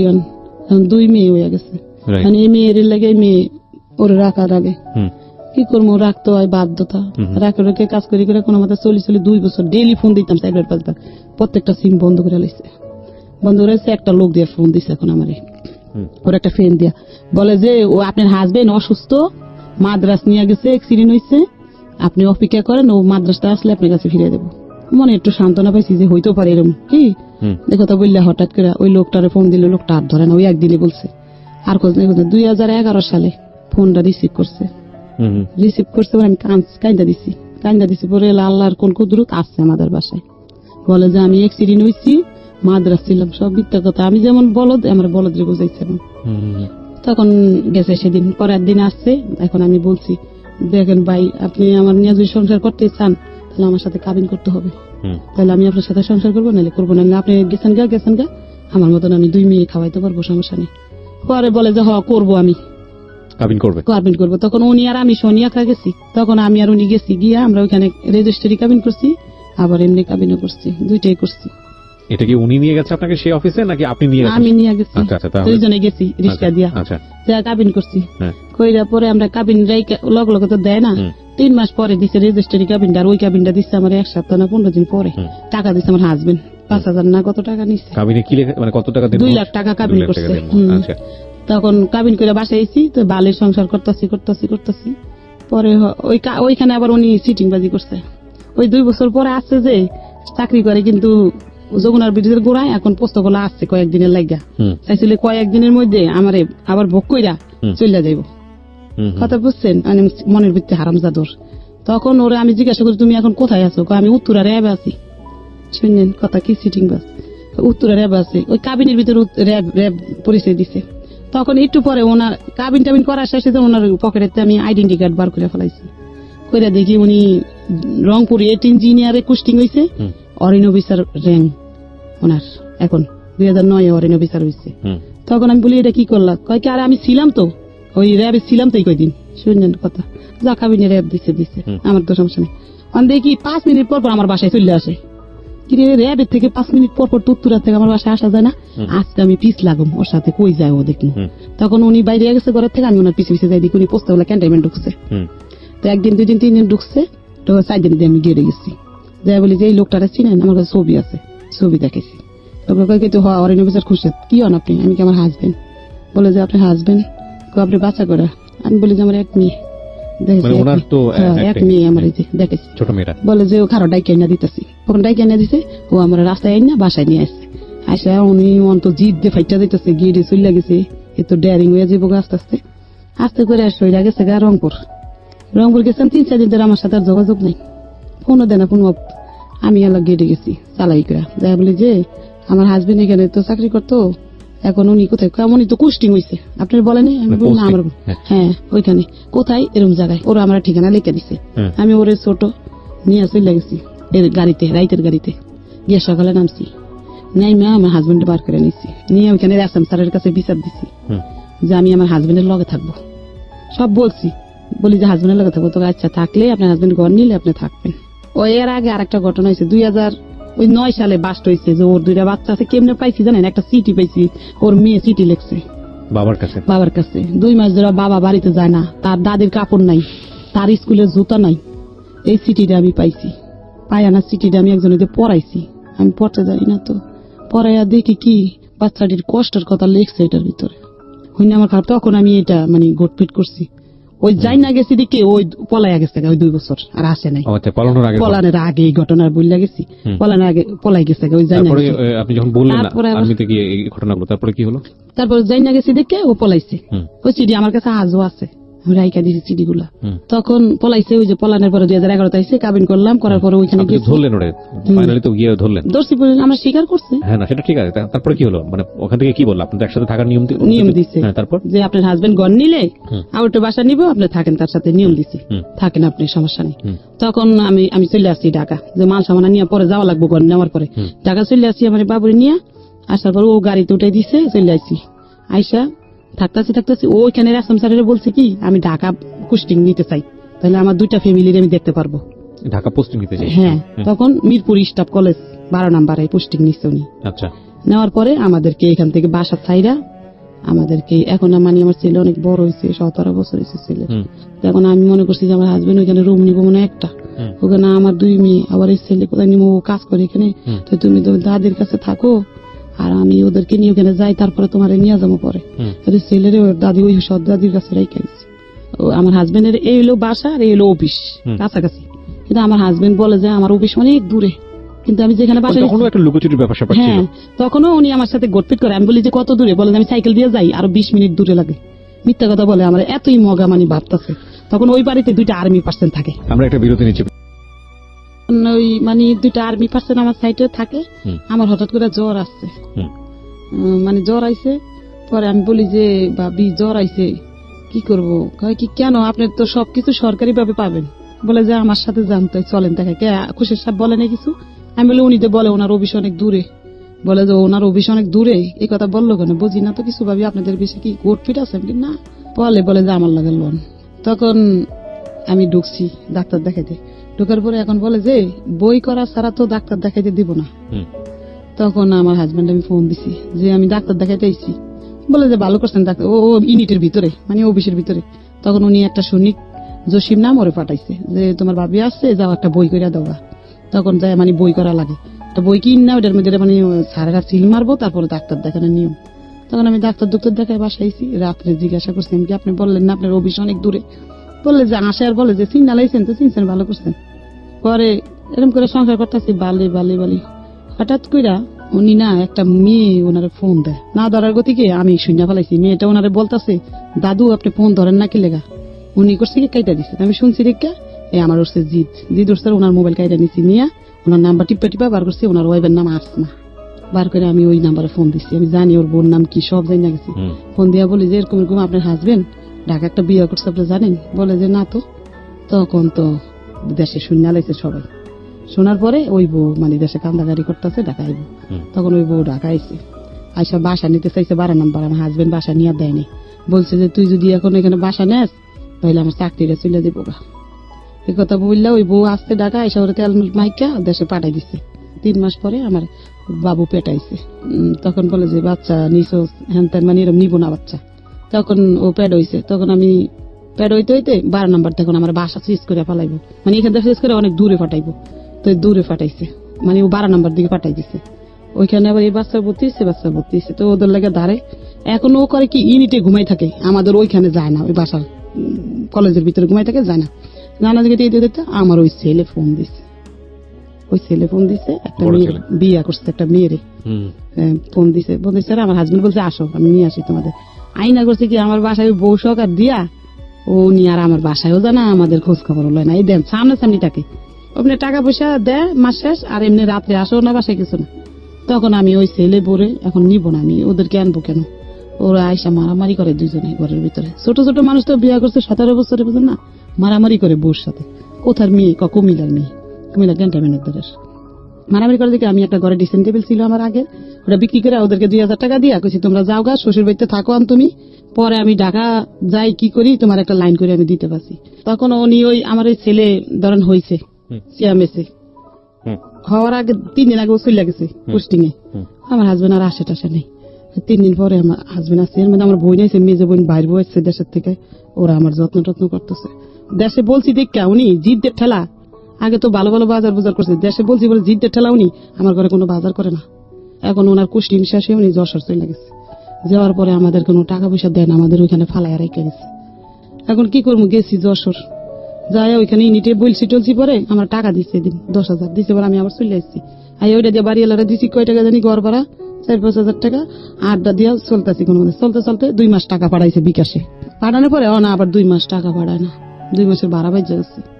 তারপর আবার ওই বাবুরে নিয়ে 22 মাসের এখন গাড়ি তুলছি, গিয়ে গেড়ে গেছি। পরে ওই লোকজনে আমার হাজবেন্ডটাই কিনে দিয়েছে, তার হাজবেন্ডে নিয়ে গেছে, নিয়ে এক সৈনিকের বাসায় উঠাইছে। পরে ওই সৈনিকের কইছে খাওয়া দাওয়া দিতে দিয়া 2 দিন ধরে আমি ওই সৈনিকের বাসায়, আমার হাজবেন্ড আমার খোঁজ খবরও নাই, যায় উনি আমার কাছে। তখন আমি নিচে নামিয়ে গেছি ওরে কোলে নিয়ে, আমি ইউনিটের ভিতরে ঢুকছি, ঢুকা কমান্ডাররা মানে মিটিং করতেছে। তাই আমার ডাকছে যে কে, কইছে অনুকের ও ভাই। আমার যাই জিজ্ঞাসা করতেছে লেফটেন্ট কর্নেল উনি আমার জিজ্ঞাসা করে গেছি, পরে জিজ্ঞাসা করবো কেন আসছেন, কি বালা মন্দ, তা জিজ্ঞাসা না করে আমার হাজবেন্ড দাঁড়ায় রয়েছে। ওর বানাইয়া কইছে ওর বিয়ে হয়েছে আগে, তো আমার তো বিয়ে হয়েছে জানি আমি, সে বিয়ে করছে। বলে যে আপনার কয়টা বিয়ে হয়েছে? আমি কি স্যার আমার আগে বিয়ে হয়েছে, একটা বাচ্চা আছে, মেয়ে বাচ্চা আমার, আমি এটা বলছি। তখন এই কথা বলছে, পরে আমি কি স্যার শোনেন, আপনি সুস্থ বিচার করেন, যদি সুস্থ বিচার না করেন আল্লাহর কাছে ঠেকা থাকবেন, এটা বলছি। পরে আমার হাজবেন্ড উনি গালাগালি করছে, থাপড় দিয়ে তোর খানাটি ফাড়ালাম, বেদপ্প থেকে তুই বিবাহ করছিস, খাওয়ান করছিস না, বলছে। পরে আমি চলে আসছি, চলে আইসা আমারে মানে আমার হাজবেন্ড গালাগালি করছে বিশ্রী ভাবে, বাইরে নেই না গালাগালি করছে। আমি ওই বাবুরা 22 মাসে কোলে মাথা ঠিক ছিল না, ওই ক্যান্টনমেন্টের গেটের সামনে আসছিল ট্রেনের রাস্তা, একবার গেটের সামনে। আমি যখন ট্রেনের তলে যাই, ওনারা আমার টানাটানি করছে, আর্মির লোকেরা যে ভাবি এই কাজটা করেন না, আপনি ভালো না। এই ভদ্রমহিলার জীবনের গল্প আসলে সারা রাত শুনলেও শেষ হবে না, কিছু কিছু জায়গায় আমাদের স্কুইজ করতে হচ্ছে, কারণ আমাদের গল্পের যে মূল জায়গাটা সেটা হচ্ছে ওনার সন্তান রেপড হওয়া। আমি বারবার মাপ চেয়ে নিচ্ছি আপনাদের কাছ থেকে, কারণ এরকম ওয়ার্ড আমি ইউজ করতে বাধ্য হচ্ছে এদেরকে সামনে রেখে। আপনারা চলে আসতে পারেন আমাদের ফেসবুক পেজে, আমরা স্টুডিওতে কিভাবে আছি এটা দেখার জন্য। আমাদের ফেসবুকের ঠিকানা www.facebook.com/kibriya.rj, পেজটি আছে RJ কিবরিয়া নামে, এবং এই অনুষ্ঠানটি একযোগে আপনারা শুনতে পাচ্ছেন ঢাকা এফএম এর ইউটিউব চ্যানেলে। ঢাকা এফএম নামে সার্চ করলেই হবে ইউটিউব চ্যানেল, অটোমেটিক্যালি আপনারা ওখানে পেয়ে যাবেন আমাদের ইউটিউবে। আমি জানি যে আপনার শেষ পর্যন্ত এই সংসারটাও টিকেনি, গোলেমালে এটাও শেষ হয়ে যায়। আমি বরং ছোট্ট একটা বিরতি নেই, বিরতির পর ফিরে এসে আপনার ওখান থেকেই শুনবো। কিন্তু আমরা মূল যে জায়গাটায় যেতে চাই সেটা হচ্ছে আপনার এই ছোট মেয়ের ঘটনাটা যেটা ঘটেছে। কারণ আমি প্রথম থেকেই বলে এসেছি প্রিয় শ্রোতা, কিছু সেন্সিটিভ বিষয় আমি আজকে এখানে তুলে নিয়ে আসবো। একজন ভিকটিম, আমাদের যখন একটা মেয়ে ভিকটিম হয়, মানে সে ভিকটিম হওয়ার পরে সে তো একবার রেপ হয়, কিন্তু সিস্টেম, পুরো সিস্টেমটা কতটা ভয়ানক হতে পারে, কতটা কঠিন হতে পারে, সেটা আমি আপনাদেরকে দেখাবো। বিচার চাওয়ার জন্য কতটা ভয়ানক হতে পারে সেটা দেখাতে চাই আপনাদেরকে আজকে। আমরা ধীরে ধীরে সেই ভয়ানক পৃথিবীর মধ্যে জঘন্যতম ঘটনায় যেটা ঘটে আর কি, যার সন্তান আছে সেই অনুভব করতে পারবে, কিন্তু যার সাথে ঘটে সে অনুভব করতে পারবে একটা মানুষকে জীবন্ত অবস্থায় কিভাবে মেরে ফেলা হয়। সেই দুর্ধর্ষ ঘটনার দিকে আমরা আসলে একটু পরেই এগোবো। আমি কথা না বাড়িয়ে আবারও ফ্লোর দিচ্ছি আপনাকে। জি, আপনি যেখানে ওইখানে মানে হোমে ছিলাম কয়েকদিন, 15 দিন। হোমের থেকে আমার গার্জিয়ান খবর দিয়ে গার্জিয়ানের কাছে দিছে, মিরপুর আসলাম, এইসব রুম সাইডা দিছি, দিয়া 2-3 সন্তান নিয়ে এই ঢাকা নিয়ে বাসা নিচ্ছি, একটা টিন সেট বাসা। আইসা একটা কানের দুল ছিল আর চেন ছিল, এটা বিক্রি করছি করে একটা সেলাই মেশিন কিনছি, কিনা ওই মেয়ের ভর্তি করছি ক্লাস 9-এ, এর 2-এ ভর্তি করছি। আর ও তো ছোট, 22 মাস। ছোট মেয়েটাকে ক্লাস 2-তে ভর্তি করছি। ঘটনা কিন্তু ছোট মেয়েকে নিয়ে, প্রিয় শ্রোতারা খেয়াল রাখবেন। ক্লাস 2-এ ভর্তি করছি এই মেয়ের ওই সরকারি স্কুলে, আর ওই মেয়ের ক্লাস বেসরকারি, ওইটা সরকারি 9-এ ভর্তি করছি। এখন এদের পড়ার খরচ আমি চালাই, ওই মেশিনের কাজ দিয়া কোনো মতে জীবন যাপন করি আমি, বুঝেন। আর একবেলা খাই আর একবেলা খাইও না, ওদের পড়ালেখা চালাই। ও বাচ্চা, ছোট বাচ্চা জানেন, দুধের লেগে কান্না করতো, দুধ দিতাম না, চিনি গুলাই পিঠার মধ্যে খাওয়াই রাখছি, বাচ্চাটার আমি বড় করতেছি। এইভাবে চালাই, বাচ্চাটির পড়ালেখা বন্ধ করি নাই। কই এরা পড়ালেখা করলে আমি তো মূর্খ, কিছুই জানি না, জীবনে এরা বড় মানুষ হইতে পারবো, খালি এদের পড়ালেখার কথা কইতাম, ঘরে আইলো কইতাম মা তোমরা সুন্দর করে পড়ো। এরকম করতে করতে আমি কিস্তিতে টাকা উড়াই দেই খুদে মানুষে বিক্রি করে, কাপড় চাপড় অনেক বেচা কিনা হয়। আমি ওগুলো আইনে এক এক জায়গাতে সাপ্লাই করে বিক্রি করতেছি। এখন ওই মিশিং আছে এখনো ঘরে আমার। এই ঘটনাটা ওর বড় বোন বলতে চাচ্ছে। প্রিয় শ্রোতা, আমরা মাকে এতক্ষণ পর্যন্ত ফ্লোর দিয়ে রেখেছিলাম এবং আপনাদের সদয় অবগতির জন্য জানাচ্ছি। হ্যাঁ, নিশ্চয়ই আপনাকে দিব ফ্লোর। একটা মার জন্য কতটা ভয়ানক হতে পারে এই সন্তানদের ঘটনা বর্ণনা করা। আল্লাহ মাফ করুক, আমি আর কিছু বলতে চাচ্ছি না, আমি স্পিচলেস টোটালি। আচ্ছা ঠিক আছে, বড় বোনকে হ্যাঁ বলেন। তারপরে দেখেন বড় মেয়ে ক্লাস এসএসসি পরীক্ষা দিল, দিয়া এই গ্রেডের উপরে উঠাইছে। ও সরকারি কলেজে চান্স পাইছে। সরকারি কলেজে পড়ালেখা করে, ওর খরচ আমার লাগে না অত বেশি, অল্প অল্প। ও টিউশনই করে, মানুষের বাসায় দেয়নি টিউশনই করতে। যে মানুষ যদি আমার মেয়ের দিকে খারাপ নজরে তাকাইলে কের বাসায় টিউশনই করতে দেয় না। ও ঘরে যা পড়ায় তা দিয়ে চলে। আর আমি কাপড় বেশি জানেন, বিকালবেলা জুড়েন রেল গেট যায় কাপড় বেশি, হাজার হাজার মানুষের দেখছে এই বোরকার মুখ ডাইকে সারাদিন কাপড় বেশি। আমি কেউ যেন দেখলে কইতে পারেন আমার বাচ্চারা কাপড় আলির মাইয়া খোটা না জান দেয় লেগে জানেন। আমি এরকম করে করে চালি। আর আজকে আমি সাধারণ সংসার আমার ধ্বংস করে আমি আসতেছি। প্রিয় শ্রোতা, আমি এখানেই আপনাদেরকে নোট করতে চাই যে এই হচ্ছে আমাদের আসল জায়গাতে আসা। এতক্ষণ আসার জন্য আমি এতক্ষণ আপনাদেরকে একটা বর্ণনার মধ্যে রেখেছি। এই কথাটা এই কারণেই বলছি, পত্রপত্রিকায়, টেলিভিশনে বা অন্য কোথাও গণমাধ্যমে যে এই রেপের ঘটনাটা আসে, এটা শুধু আপনি রেপটাই জানেন, কিন্তু রেপ হলে একটা ফ্যামিলির কি হয়, যাকে রেপ করা হচ্ছে সেই সন্তানটি কত কষ্ট করে বড় হয়, তার যে একটা ব্যাকগ্রাউন্ড থাকে, একটা অতীত থাকে, তাকে নিয়ে স্বপ্ন থাকে, তার জন্য বাবা মা কত পরিশ্রম করছে।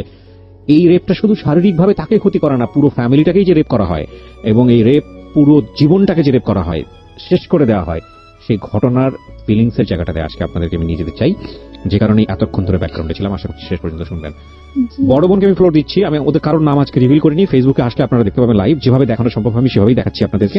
ওকে, তো তুমি বলো কি হয়েছে ক্লাস 5 যখন পড়ছো? যখন আমার বোন ক্লাস 4 এ পড়তো, দোলাইপাড় সরকারি প্রাথমিক বিদ্যালয়। আচ্ছা, তোমার স্কুলের টিচাররা তো সবাই ইনফর্ম এই ঘটনার প্রেক্ষাপটে।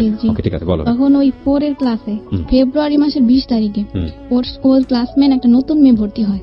ওরা আসে কদমতলী থানা থেকে, শ্যামপুর থানায়। তো আসে, ওর সাথে ভর্তি হয়, ওর সাথে বন্ধুত্ব হয়। আচ্ছা, আমাদের বাড়ির সামনেই, স্কুলের সামনেই। তখন ওর সাথে বন্ধুত্ব হয়, মেয়েটা আমাদের বাড়িতে আসে। তখন মানে জানতে পারলাম যে মেয়েটার মা ডাক্তার, একটা সাইনবোর্ড লাগানো আছে বাড়ির মধ্যে, উনি শিশু এবং গাইনি ডাক্তার।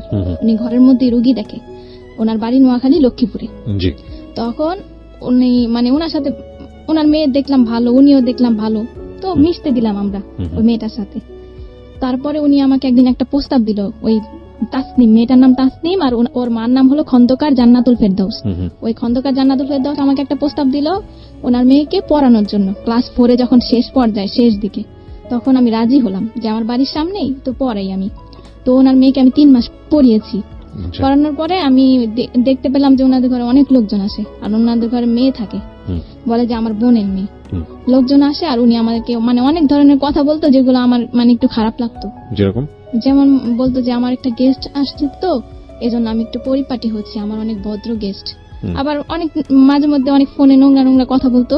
তখন মানে আমার অনেক, না ওনার হাজবেন্ড নাকি লন্ডন থাকে। তো ওনার মেয়েকে 3 মাস পড়ানোর পর আমার মাকে আমি এসে বলেছি যে মা এরকম এরকম ওনাদের ঘরে লোকজন আসে। তখন আমার আম্মু বলছে যে তাহলে হয়তো বা মহিলাটা ভালো না, পড়ানো ছেড়ে দাও।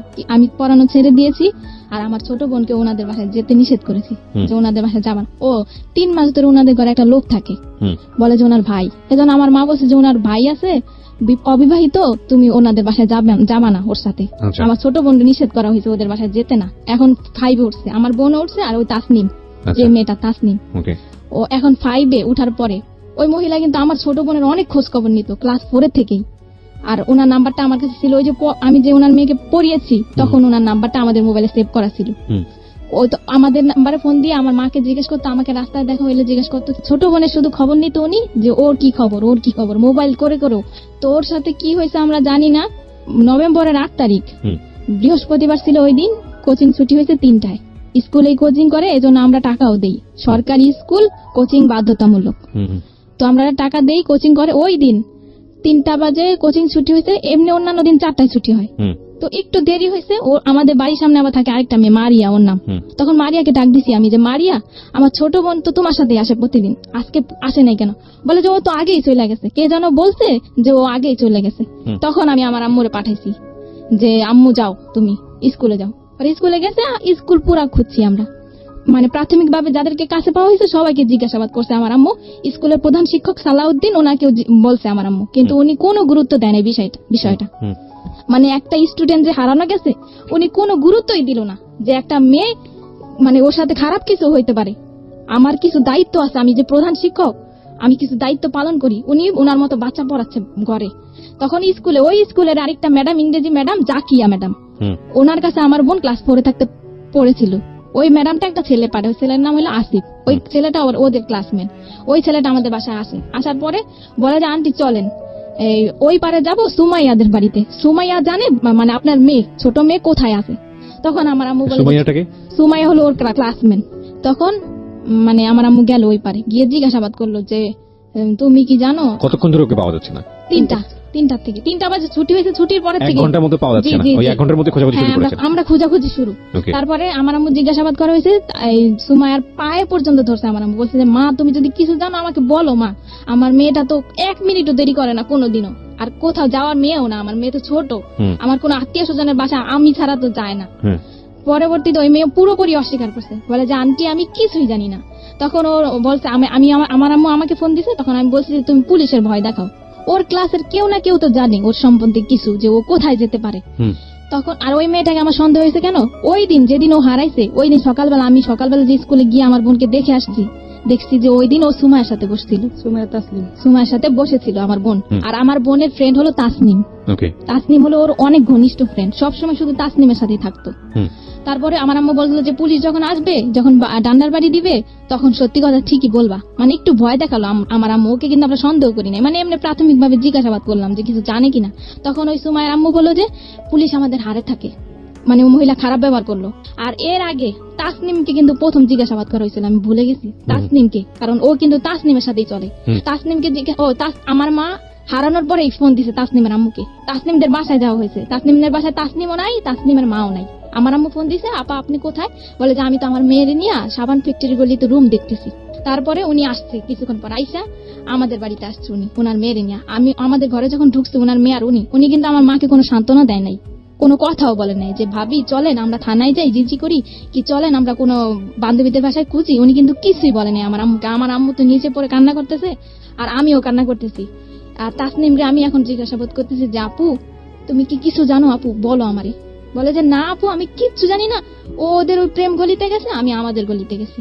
তাসনিমকে আমি কেন সন্দেহ করছি, এর মধ্যে একটা কারণ আছে। কারণ যখন মানে আমার ছোট বোন কোচিং এ বাসায় কিন্তু এসে খেয়ে আবার কোচিং এ যেত, কোচিং এ যাওয়ার সময় ওর ব্যাগ থেকে একটা চিঠি পড়ে গেছে। চিঠিটার মধ্যে 3টা মেয়ের নাম উল্লেখ ছিল, ফারিহা, রাজিয়া আর তাসনিম। চিঠিটা ও তাসনিমের কাছে লিখেছে, আমার বোন তাসনিমের কাছে লিখেছে যে প্রিয় তাসনিম, আশা করি ফারিয়াকে নিয়ে ভালোই আছো। আর রাজিয়া নাম এই চিঠিটার মধ্যে কিন্তু কোনো ছেলের নাম উল্লেখ নাই। তাহলে আমরা কিভাবে সন্দেহ করি যে আমার বোন কোনো ছেলের সাথে যেতে পারে? তাসনিম কিন্তু লিখছে। তখন আমি চিঠিটার কথা গোপন রাখি, তাসনিমের কাছে বলি না যে আমি একটা চিঠি পাইছি, চিঠিটা আমি দেখাইও নাই। কিন্তু আমার পুরোপুরি সন্দেহ হয়েছে যে তাসনিমই জানে যে আমার বোন কোথায় আছে, আর তাসনিমের মাই নিছে আমার বোনকে।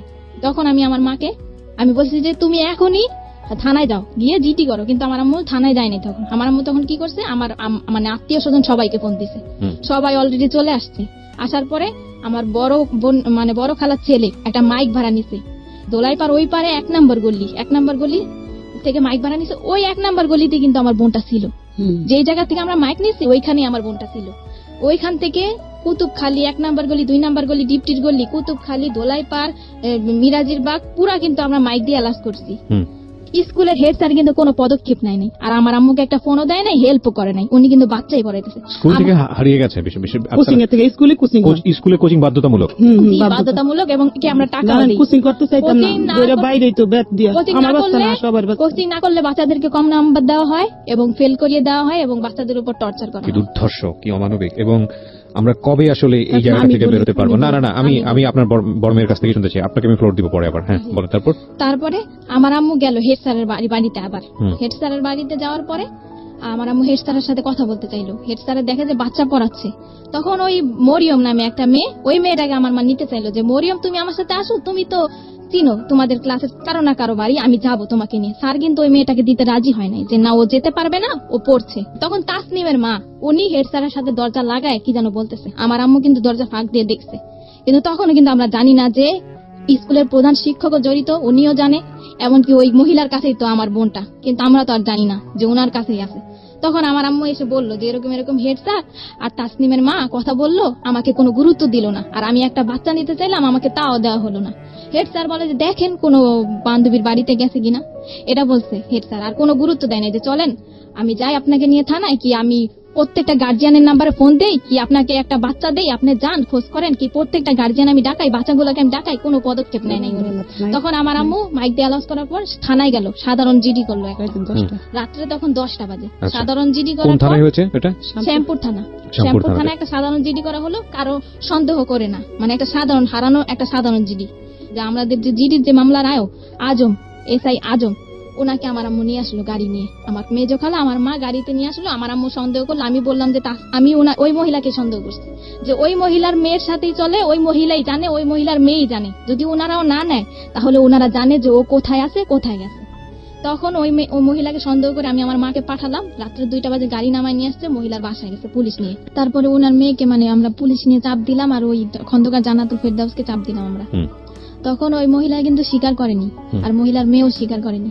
তখন ওনার মেয়েকে আমরা মানে সন্দেহ করলাম ওনার বোনকে, ওনার বোন আবার থাকে পান্থপথ, ওই দোলাই পারে পান্থপথ একটা মানে একটা স্থানের নাম, ওই স্থানে থাকে আর কি।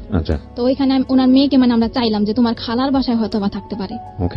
তখন ওনার মেয়েটাকে কিন্তু উনি একাই দিয়ে দিল, উনি কিন্তু কোনো আপত্তিকর মানে কথা বললো না যে না আমার মেয়েকে দিব না, আমি এত রাত্রে এতগুলা পুলিশের সাথে আমি কিন্তু দিব না আমার মেয়েকে। উনি কিন্তু ওনার মেয়েকে দিয়ে দিল আমার মার সাথে। আর আমার মা ওনার মেয়েকে নিয়ে এই রাত্রে 2টা বাজে ওর খালার বাসায় গেল, খালার বাসায় আর ওই গাড়ির মধ্যে ওনার মেয়েকে আমার মা কোলের মধ্যে রাখলো এবং বললো যে মা বলো, মা যদি তুমি কিছু জানো তাহলে বলো। কিন্তু ওনার মেয়ে কিন্তু কিছুই বললো না, যে না আন্টি আমি কিছুই জানি না। তখন ওর খালার বাসায় খোঁজা হলো, নেই, ওই বাসায় উনি। তখন ওই মহিলা আমার মাকে বললো, যখন ওনার মেয়েটাকে ফেরত দেওয়া হলো খুঁজে আসার পর, তখন মহিলা আমার মাকে বললো যে কাজটা কিন্তু আপনি ঠিক করেন নাই, মানে আমার বাসায় যে পুলিশ নিয়ে আসতেন কাজটা কিন্তু ঠিক করেন নাই আপনি। তখন আমার মা বললো যে আমি পুলিশ নিয়ে আসছি, একটু পর আমি র্যাব নিয়ে আসবো, মানে আপনার কাছেই আমার মেয়ে আছে, আপনিই জানেন। আমার মানে আমার মার তখন মাথা ঠিক ছিল না বলছে, আর মেয়েটা কিন্তু ওনার কাছেই ছিল। কিভাবে উদ্ধার হলো তারপরে আমার মা চলে আসলো বাড়িতে। পরের দিন সকালবেলা শুক্রবার আমার আম্মু কিন্তু শুক্রবারে র্যাবের অফিসে গেল 2 বার। এর মধ্যে আমার ছোট খালা মানে মিডিয়ার লোকদের খবর দিল, 71 চ্যানেলের একজন রিপোর্টার, আর টুটুল উনি বিজয় টিভির, আর দৈনিক দিন প্রতিদিনের পত্রিকার একজন, এই 3 জন আর কি আমাদের পাশে এসে দাঁড়ালো আর কি, সান্ত্বনা দিল আমার মাকে যে আপা কান্নাকাটি করেন না, আপনার মেয়েকে পাবেন। 2 দিনে আমরা র্যাবের অফিসে গেলাম, ওই টুটুল বিজয় টিভির সাংবাদিক ওনাকে নিয়ে, উনি সাক্ষী, কেসের সাক্ষী ওনারা। তো ওই দিন শুক্রবার আর মহিলার কাছে গিয়েছে ওনারা সকালবেলা, ওই মিডিয়ার লোকেরা, মিডিয়ার লোকদের সাথে ওই মহিলা অনেক খারাপ আচরণ করছে, এগুলো ভিডিও ফুটেজ ওই সাংবাদিকদের কাছে আছে। তারপরে ওই শুক্রবার সন্ধ্যা 7টায় আব্দুর রব নামের একজন লোক আসলো, এসে আমাদের দরজা টোকা দিল। সন্ধ্যা তখন 7টা। তখন বললো এই রুমে কি কাপড় বিক্রি করে সেই মহিলা থাকে? তখন আমার আম্মু বললো যে হ্যাঁ আমি বিক্রি করি, আমি থাকি। আব্দুর রবটা কি জানো? আব্দুর রব যে বাসায় ওরা রাখছে, যে বাসায় ছিল 30 ঘন্টা, ওই আব্দুর রব। পরে আমার আম্মু বলে কি ওই লোকটা বলতেছে যে আপনার মেয়ে আমার বাসায় আছে, আমার কাছে আছে। তো আমার আম্মু বলে যে আপনার বাসায় আছে, আপনার বাসা কোথায়?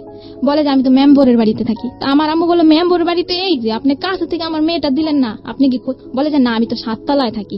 বলে যে কোন 7 তলায়? বলে যে না আমি তো 1 নম্বর গলিতে থাকি। লোকটা কয় ধরনের কথা বলা শুরু করছে, আর বলে যে আপনার মেয়েটা আমার মেয়ের সাথে চলে গেছে, আপনি নাকি অনেকে মানে মারধর করেন মেয়েকে, আমার কাছে আশ্রয় চেয়েছে, আমি আশ্রয় দিয়েছি। ওনার স্ত্রীকে ফোন দিল, কোথায় তুমি? আসলো আমার বোনটাকে নিয়ে আসলো। আমার বোনটা ওকে 2টা পুরুষ লোক ধরে ধরে নিয়ে আসছে, আমাদের দোতলার ভাড়াটিয়ারা সবাই সাক্ষী। তখন সবাই মানে ওই লোকটা যে এসে বললো, সবাই কিন্তু দরজা খুলে ফেললো, সব কথাই। আমার বোনটা কাঁপতেছে, প্রচন্ড কাঁপতেছে, মানে যাকে দেখে তাকেই ভয় পায়, আর শরীরে অনেক জ্বর ছিল আমার বোনের। তখন লোকটা কিন্তু ঘরের ভিতরে ঢুকতে চাইলো না। আমার আম্মু অনেক কষ্টে আর আমি অনেক কষ্টে বললাম যে আঙ্কেল আপনাকে কিভাবে ধন্যবাদ জানাবো, আপনি একটু বসেন, কিছু খান আপনি। লোকটা কিন্তু ঢুকতে, এই মহিলা তোর বাচ্চাটা ফেরত দেওয়া কি আমার অপরাধ হইলো? মানে উনি কি আবল তাবল কথা বলতেছে। তখন ওনাকে বসালাম, আমার আম্মু বলে যে আমার গার্জিয়ান আসবে, আমার গার্জিয়ানকে বুঝিয়ে দিবেন আমার মেয়েকে। তখন আমরা মিডিয়ার লোকদেরকে খবর দিলাম, ওই যে মামারা আমাদেরকে সান্ত্বনা দিয়েছিল, আমাদের পাশে দাঁড়িয়েছে, আর আমার খালা, আমার আত্মীয় স্বজন সবাই আসলো। ওই আয়োর যে মামলার যে আজম এসআই, ওনাকেও খবর দেওয়া হলো, আমার আম্মু খবর দিল। স্কুলের প্রধান শিক্ষককেও আমার আম্মু খবর দিল, কিন্তু ওই খন্দকার জান্নাতুল ফেরদাউসকে কিন্তু আমার আম্মু খবর দেয়নি। আর উনি কিন্তু এই 1 দিনের মধ্যে আমার আম্মুকে কোনো ফোনও দেয়নি, কোনো খোঁজ খবরও নেয়নি, এমনকি কোনো সাহায্য করে নাই। ওই খন্দকার জান্নাতুল ফেরদৌস আমার বোন ঘরে ঢুকার 5 মিনিটের মধ্যে উনি এসেছে 3টা মেয়ে নিয়ে। উনি কিভাবে জানলো যে আমার বোনটা ঘরে আসছে? বড় বড় 3টা মেয়ে। 3টা মেয়ে নিয়ে আসছে, 3টা মেয়ে এসে মানে আমার মার সাথে ঝগড়া শুরু করছে যে কেন আমার মা পুলিশ নিয়ে গিয়ে ওই মহিলার বাসায় খুঁজতে গেছে। তখন আজম যে কেসের যে আয়ো উনি বললো যে আপা দেখেন আপনার মেয়ে যদি হারানো যেত তাহলে আপনিও খুঁজতে আসছেন, ওনার মনের অবস্থাটা আপনি বুঝেন। তখন খন্দকার জান্নাতুল ফেরদৌস বললো আমি আজকে অ্যাকশন নিব, আমার মান ইজ্জত কিছু রাখে নাই, পুলিশ নিয়ে আমার বাড়িতে গেছে। এই পরে আজম বললো যে দেখেন আপনি বাচ্চা নিয়ে বড় কথা বলবেন না, আর ওনার মনের পরিস্থিতিটা বুঝেন, আপনি কি অ্যাকশন নেবেন, এইগুলা কোন ধরনের কথা বলতেছেন? মানে আমি যেটা বুঝতে পারছি তখন পর্যন্ত আপনারা কেউ জানেননি যে ওর সাথে কি হয়েছে। না, ও জানে সব। আপনারা নরমালি যেটা জানেন যে ঠিক আছে মানে বাচ্চা পাইছি সুতরাং এটাই অনেক বড় কিছু। হ্যাঁ বলেন। তারপরে কথাবার্তা শেষ করে ওই 3টা মেয়ে কিন্তু ঝগড়া করছে, আর বাড়ির ভাড়াটিয়াদের গেট টোকায় আমার আম্মুর নামে খারাপ খারাপ মন্তব্য করেছে, এমনকি ঘরের মধ্যে আমার আম্মুর সাথে ঝগড়া করছে, গায়ের মধ্যে হাত তুলতে পর্যন্ত আসছে। রাজিয়া, সুরমা জাহান রাজিয়া মহিলা যে সহযোগী ফার্মেসিতে কাজ করে, ওই রাজিয়া মহিলা কিন্তু কোনো কথা বলে না, ওই 3টা মেয়েই কথা বলতেছে। আর মিতু আসছে, মিতু নাকি ওনার বোনের মেয়ে, মিতু এসে বলতেছে যে গণতান্ত্রিক বাংলাদেশে বিনা কারণে কাউকে জেল খাটানো যায় না। এখানে কিন্তু কোনো জেল খাটানোর কথা উঠেনি, ওনারা কিন্তু নিজে একটা আওয়াজ হচ্ছিল। হ্যাঁ তারপরে কি হলো? তারপরে ওনারা সবাই চলে গেছে, কেসের আয়ও চলে গেছে। স্কুলের প্রধান শিক্ষক আসছে এখন। প্রধান শিক্ষক এসে বলতেছে যে এই মেয়ের মা মেয়েকে অনেক অত্যাচার করে, মেয়ে আমার কাছে অনেকদিন বলছে স্কুলে এই মেয়ের মা মেয়েকে এত অত্যাচার করছে যে মেয়ে চলে গেছে অন্যদের বাড়িতে। তখন হেড স্যার ওকে গিয়ে ধমকাচ্ছে ভিতরের রুমে যে এই মেয়ে, মানে ওকে নাম ধরে বলতেছে যে তুই কার সাথে গেছিস। তখন ও বলছে যে তাসনিম, বলে যে কশাকা তাসনিম না খশাকা তাসনিম। এই প্রশ্নটা ওকে 3বার করা হয়েছে, ও কিন্তু বলছে যে কশাকা তাসনিম। আর হেড স্যার কিন্তু জানে যে ও তাসনিমের সাথে চলে, আর খশাকা তাসনিম নামের কোনো মেয়েই নাই। তখন ওকে ধমকানো হলো, কিন্তু আমরা কিন্তু তখন বুঝি নাই, ওকে চোখ গোড়ানি দেওয়া হয়েছে আমার সামনে, আর আমার 2 খালা, আমার নাম কবি না কিন্তু, মানে ওকে চোখ গোড়ানি দেওয়া হয়েছে, আমরা কিন্তু বুঝি নাই যে কেন ওকে চোখ গরম দিচ্ছে। স্যার চলে গেছে, সবাই চলে গেছে। তখন পত্রিকার একজন লোক ছিল, আমার ছোট খালা ছিল, তখনই আমার বোনের অবস্থা, শারীরিক অবস্থা, তখন ওই মিডিয়ার লোকের একটা মানে একটা জবানবন্দি দিল, ওর কাছ থেকে জবানবন্দি দিল। মানে ওই মুহূর্তে ও যা বলেছে আমি তাই বলতেছি। ও বললো যে তোমার সাথে কি কি ঘটেছে। তখন ও বলছে যে তাসনিম, সাইমা, সুমাইয়া এই 3জনই ওদের ক্লাসে পড়ে। এই 3টা মেয়ের সাথে কোচিং ছুটির পরে আমি গেছি খন্দকার জান্নাতুল ফেরদৌসের ফার্মেসিতে যাওয়ার পর মহিলা একটা রুমালের মধ্যে কি দিছে, আমি তারপর আমার আর কিছুই মনে নেই। পরের দিন সকালবেলা আমি উঠে দেখি যে আমি আব্দুর রবের বাড়িতে, ওই যে সাইমাদের বাড়িতে। সাইমার বাবা কিন্তু এতটুকু আমি ওর মুখ থেকে শুনতে চাই, মানে আপনার পাশে যে আপনার বোনটা বসে আছে, ছোট বোন, ওকে একটু মাইক্রোফোনটা দেন। আচ্ছা, যদি শুধু খালি এটুকু বলেই হবে যে তুমি যে তোমার বোনের কাছ থেকে এতক্ষণ যে কথাগুলো শুনতেছিলা বা ও যেটা বললো তোমার সম্পর্কে, এটা কি সত্যি? জি। আপনি চুপ থাকেন, আপনি আমার সাথে কথা বলতে দেন, আপনার ইন্টারপ্রেট দরকার নেই। একটা যেটা হচ্ছে যে তোমার নামটা তুমি বলিনি, হ্যাঁ, তুমি আমার সঙ্গে একটু গল্প করো। আমি অনেকক্ষণ ধরে তোমাকে অবজার্ভ করছি, তোমার মানসিক অবস্থা খুবই খারাপ এবং তুমি ভেঙেও পড়েছো অনেকখানি। তোমাকে কি ফার্মেসিতে নাকে রুমাল দেওয়ার মতো কোনো ঘটনা ঘটেছে? কি হয়েছে, কি করেছে বলো? তুমি 3জন ওখানে গেলা কেন, কি হলো? কোচিং ছুটির পরে তাসনিম, সুমাইয়া আর সাইমার সাথে বলছে যে তুমি ফার্মেসিতে যাবা। আচ্ছা, কে বলেছে এটা? তাসনিম। আমি বলেছি যে তাসনিম ফার্মেসিতে যেতে বলেছে তোমাকে? জি। তো তুমি ছুটির পরে তো বাসায় যাবা, তোমাকে ফার্মেসিতে যেতে বললো কেন? বলছে যে ফার্মেসিতে না গেলে আমার ভিডিওটা ইন্টারনেটে ছেড়ে দেবে। ভিডিও বলতে কিসের ভিডিও? দাঁড়াও 1 মিনিট, তুমি বলো। হ্যাঁ, কিসের ভিডিও? একটা খারাপ ভিডিও। কি ভিডিওটা কে করেছে তোমার? না, তোমরা কোনো হেল্প করো না, ওকে বলতে দাও না, ওকে বলবো। হ্যাঁ, ভিডিওটা তাসনিমের আম্মু করছে। কিভাবে করেছে ভিডিওটা? আপনারা কোনো কথাই বলেন না, হ্যাঁ, একদম চুপ থাকেন। হ্যাঁ, প্রথম মডেল টেস্ট পরীক্ষার পর প্রত্যেকদিন ওদের বাসায় যাইতাম।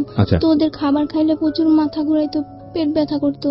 তো আমি কিছু জানতাম না যে আমার সাথে কি হইতাছে।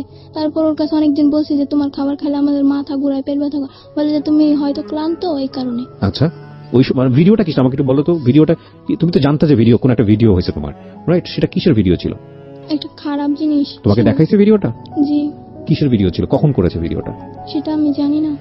খারাপ ভিডিওটার মধ্যে ভিডিওটা কিসের ছিল, মানে ভিডিওটা তুমি তো দেখছো নিজের চোখে? জি। তো কিসের ভিডিওটা ছিল? ওখানে আমি ছিলাম আর একটা লোক ছিল। এটা কি তোমার সঙ্গে এই হারিয়ে যাওয়ার ঘটনার আগের ঘটনা? জি। তো তুমি বাসায় এসে বলো নি তোমার আব্বু তো আম্মুকে বলো নাই? না, বুঝেনি।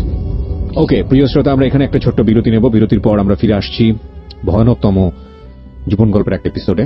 আমি জীবনে কোনোদিন এই ধরনের গল্প প্রচার করতে হবে কখনো আমি চিন্তাও করিনি।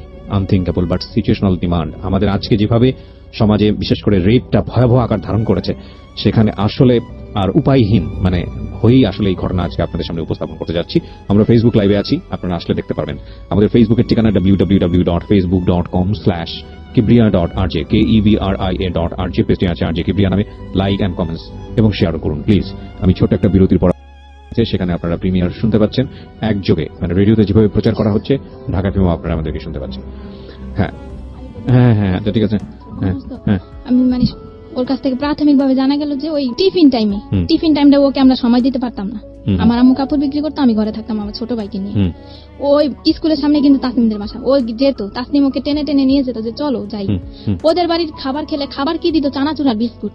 খাবার খেলে ওর নাকি কিছুই মনে থাকতো না। এটা তো ওকে পাওয়ার পর আমরা জানতে পারছি, এর আগে তো আমাদের কাছে বলে নাই কিছু। তার মানে আমি যেটা বুঝতে পারছি যে এই ভিডিওর ঘটনাটা আপনারা জানতে পারছেন পুরো ঘটনাটা ঘটে যাওয়ার পরে, তার আগ পর্যন্ত আপনারা জানেননি। তার মানে এই ভিডিওটা কি ছিল এটা ও শুধু জানতো কিন্তু আপনাদেরকে বলেনি।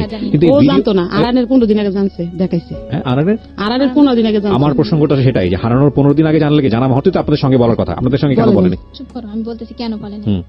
তখন এরকম কয়েকদিন হয়েছে, আর ওই যে ও যে খাবারটা খেলে যে মাথা ঘুরাইতো, কিছুই মনে থাকতো না। তারপরে যখন ওর জ্ঞান ফিরে আসতো তখন তাসনিম বলতো যে চলো চলো স্কুলে যাই। ও কিন্তু ওর মধ্যে 4 দিন দেখছে স্কুলের প্রধান শিক্ষককে, তাসনিমকে ও বলতে পারে না গুছিয়ে। আপনি তো বুঝতেই পারছেন। না না আমি এখানে একটা কথা বলি, গুছিয়ে না বলে আমাকে একটু চেষ্টা করতে দেন। আপনারা দুজন মিলে যেভাবে ইন্টারাপ্ট করছেন তাহলে তো কথা বলতে দেবেন, আপনারা একটা শব্দ করবেন না। ওকে দুজন মিলে একটা শব্দ করবেন না, আমি একটু সঙ্গে কথা বলি প্লিজ। আমি বুঝতে পারছি আপনারা দুজনেই খুবই উত্তেজিত এবং যে ঘটনা ঘটেছে সেটা সেই জায়গাটা থেকে আসলে আপনারা প্রত্যেকেই হয়তো চাচ্ছেন যে প্রত্যেকটা ঘটনা এখানে পুঙ্খানুপুঙ্খভাবে সবাই জানুক। আপনারা চাচ্ছেন এটা, আমি দুজনেই চাচ্ছেন। তো তাহলে বিষয়টা আমার উপরে ছেড়ে দেন। হ্যাঁ যান, আপনি আমার উপরে ছেড়ে দেন, আমি ওকে সাথে কথা বলে যতটুকু পারি আমি ওর সাথে একটু জানার চেষ্টা করি। মাইক্রোফোনটা সামনে দেন। হ্যাঁ এই যে তোমাকে যেটা খাওয়াতো চানাচুর বা যেটা বলো বিস্কিট বা যেটাই বলো না কেন, এটা খাওয়ানোর পরে তুমি জানতা না যে কি হচ্ছে তোমার সঙ্গে, তাই কি? জি। আচ্ছা এই ভিডিওটা তোমাকে দেখিয়েছিল কবে? মানে 15 দিন আগে। হারানোর 15 দিন আগে। 15 দিন আগে দেখে কি বলেছিল? বলেছিল এটা যদি কারো কাছে বলো তাহলে ইন্টারনেটে ছেড়ে দিব। তুমি তাহলে বুঝতে পারছিলে যে তোমার সঙ্গে কি হচ্ছিল? জি। তারপর আর ওদের বাসায় যাইনি 15 দিন। কি ও ওকে, মানে এটা কি তোমার সঙ্গে এরকম রেগুলারই হতো? 2-1 বার হয়েছে নাকি একবার হয়েছে? এই ভিডিওটা করার সময় শুধু একটাই হয়েছে নাকি এর আগেও এরকম কন্টিনিউ করতো ওরা এই কাজগুলা? সেটা আমি জানি না আমার সাথে কি হতো, কিন্তু ভিডিওটা দেখার পরে বুঝতে পারছি আমি কিছু একটা হতো তোমার সঙ্গে। জি। এবং এটা দেখার পরে তুমি ছেড়ে দিয়েছো যে তুমি আর ওদের বাসায় যাও নাই? জি। আর ওই বাসায় আমি হেড স্যারকে 4 দিন দেখছি, আমাদের স্কুলের প্রধান শিক্ষককে। আপনারা কেন কথা বলতেছেন? আপনারা কথা বলতে তাহলে বড় দরকার নাই এখানে। আপনি তোর সঙ্গে কথা বলতেছি না, আপনারা কেন? আপনারা কি উত্তেজিত অনেক বেশি? আমাকে একটু ফ্লোর দেন না, আমি কথা বলি প্লিজ। কেউই কোনো কথা বলবেন না, আমার যেটা জানার দরকার সেটা আমি ওর কাছ থেকে বের করে নিব, ঠিক আছে?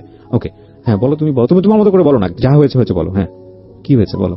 হেড স্যারকে আমি 4 দিন দেখছি। 2 দিন দেখছি ওনাদের বাসায় হাসাহাসি করতেছে তাসনিমের আম্মুর সাথে, আর 2 দিন দেখছি গোসল করতে। হেড স্যারকে গোসল করতে দেখেছো ওই বাসাতে? জি। আচ্ছা তুমি যখন এই ধরনের একটা ঘটনা তুমি বাসার মধ্যে, তুমি তো বুঝতে পারছিলে যে কিছু একটা হচ্ছে যেটা হওয়া উচিত না, তাই না? কিছু কি বুঝতে পারতেছিল যে কিছু একটা হচ্ছে? হেড স্যারকে তো এই বাসায় দেখার কথা না, তুমি কি বুঝতে পারতেছিল বিষয়টা? নাকি মনে হচ্ছিল যে ঠিক আছে দেখছি ঠিক আছে? তোমার মনে হয়নি যে এই বিষয়গুলো গিয়ে বাবা মার সঙ্গে কথা বলি, মাকে জানাই বা আমার বড় বোনকে জানাই, এটা মনে হয় নাই?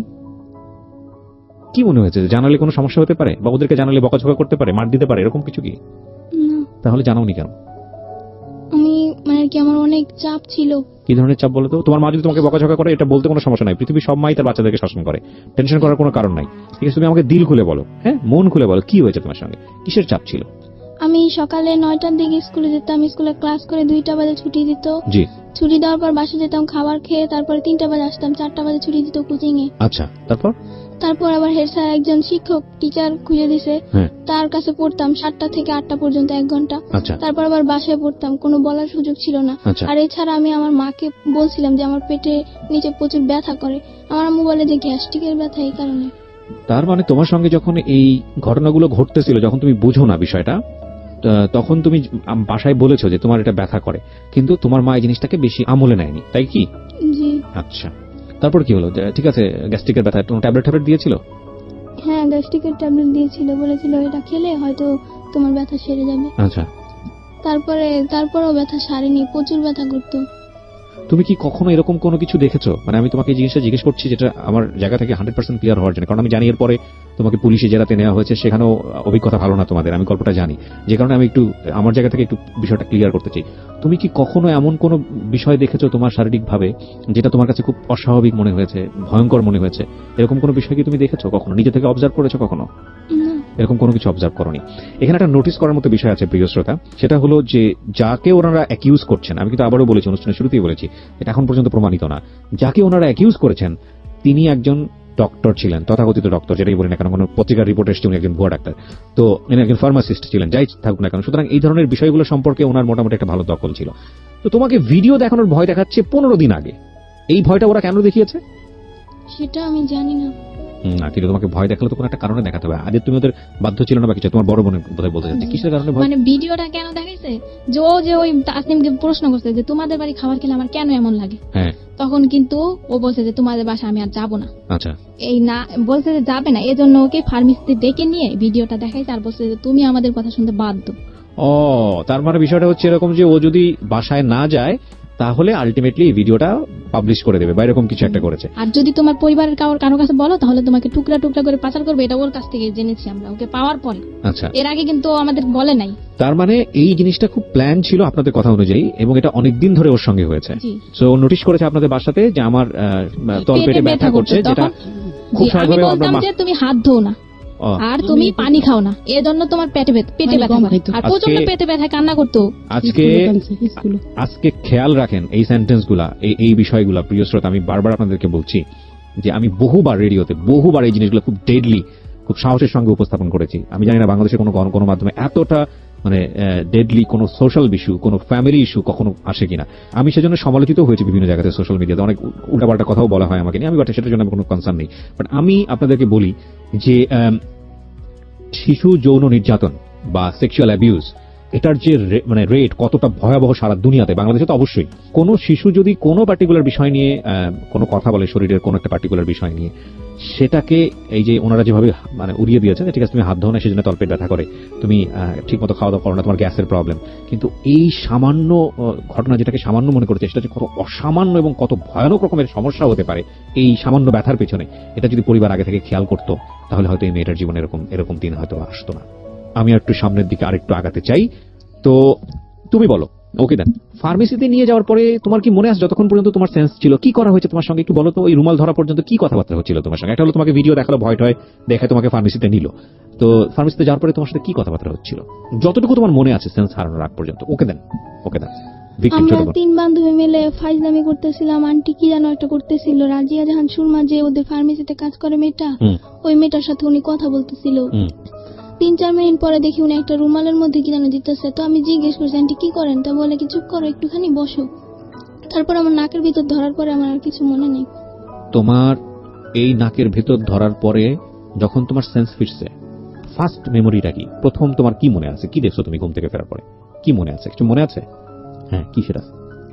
আমি ওখানে আমি যখন নাকি ঘুম থেকে উঠি তখন দেখি সাইমাদের বাসায়। সাইমাটাকে তোমার বান্ধবী?